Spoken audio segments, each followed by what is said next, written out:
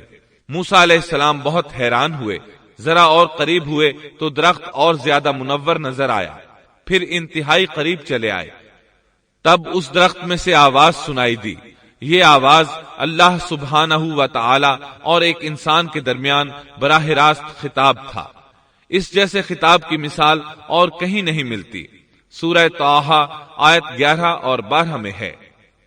فلما أتاها نودي يا موسى إني أنا ربك فاخلع عليك إنك بالواد المقدس طوى۔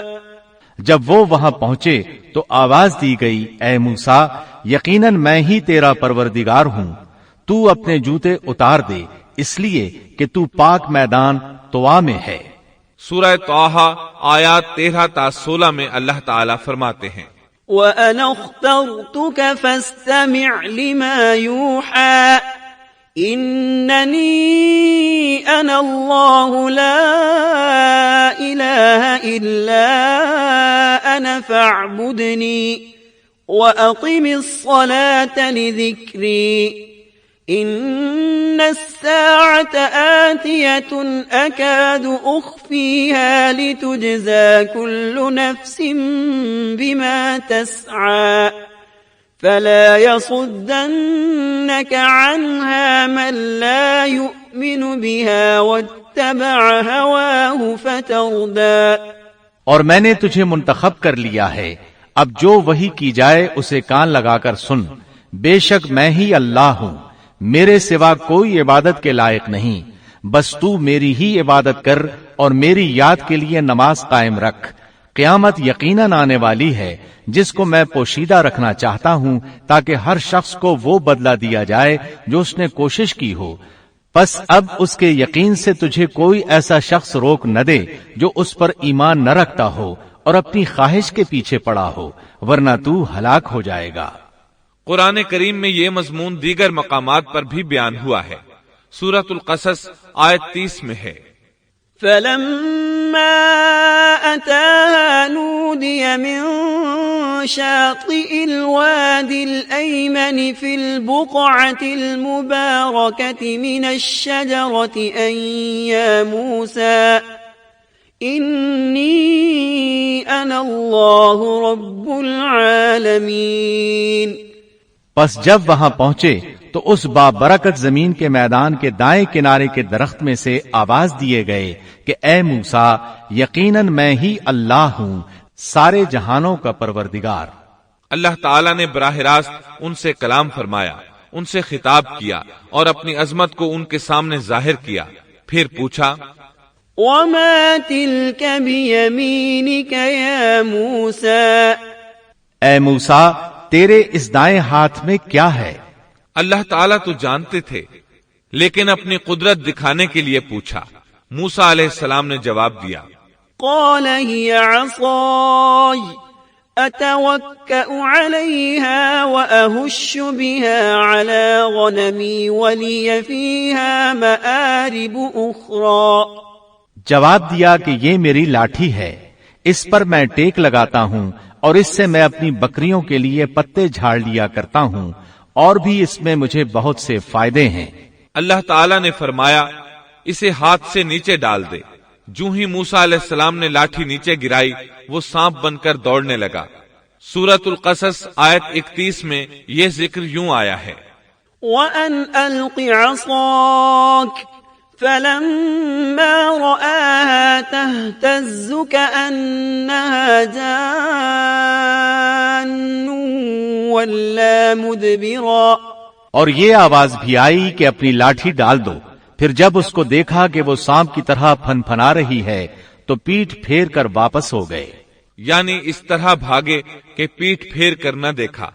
ایسے میں اللہ تعالیٰ نے آواز دی، یا موسیٰ اقبل ولا تخف انک من الآمنین۔ اے موسا آگے آ، ڈر مت، یقیناً تو ہر طرح امن والا ہے۔ اسی طرح سورہ طٰہٰ آیت 21 میں فرمایا، قال خذها ولا تخف سنعيدها سيرتها الأولى، فرمایا بے خوف ہو کر اسے پکڑ لے، ہم اسے اسی پہلی سی صورت میں دوبارہ لا دیں گے۔ یعنی اسے دوبارہ لاٹھی بنا دیں گے۔ موسیٰ علیہ السلام واپس پلٹے، اس کو دم سے پکڑا تو وہ پھر لاٹھی بن گئی۔ محترم سامعین، ابھی آپ دارالسلام اسٹوڈیو لاہور پاکستان سے قصص الانبیاء کا 13واں حصہ مقدس وادی سن رہے تھے۔ قصص الانبیاء کے 14ویں حصے جادوگروں سے مقابلہ میں آپ یہ سنیں گے: سیدنا موسیٰ علیہ السلام کی رسالت اور معجزات، فرعون کو دعوت توحید کا حکم اور سیدنا موسیٰ علیہ السلام کی التجا پر ہارون علیہ السلام کی منصب نبوت سے سرفرازی، فرعون کی سیدنا موسیٰ علیہ السلام کو دھمکی اور سیدنا موسیٰ علیہ السلام کا فرعون پر اتمام حجت، فرعون کا جادوگروں کے ذریعے مقابلے کا چیلنج، سیدنا موسیٰ علیہ السلام اور جادوگروں کا آمنا سامنا، جادوگروں کی شکست اور قبول اسلام، فرعون کی جادوگروں کو دھمکیاں اور جادوگروں کا اللہ پر توکل کامل، قوم فرعون کے ایک مومن کا اعلان حق اور درباریوں کا کفر و عناد، بنی اسرائیل کو صبر کی تلقین اور آل فرعون کے لیے بد دعا۔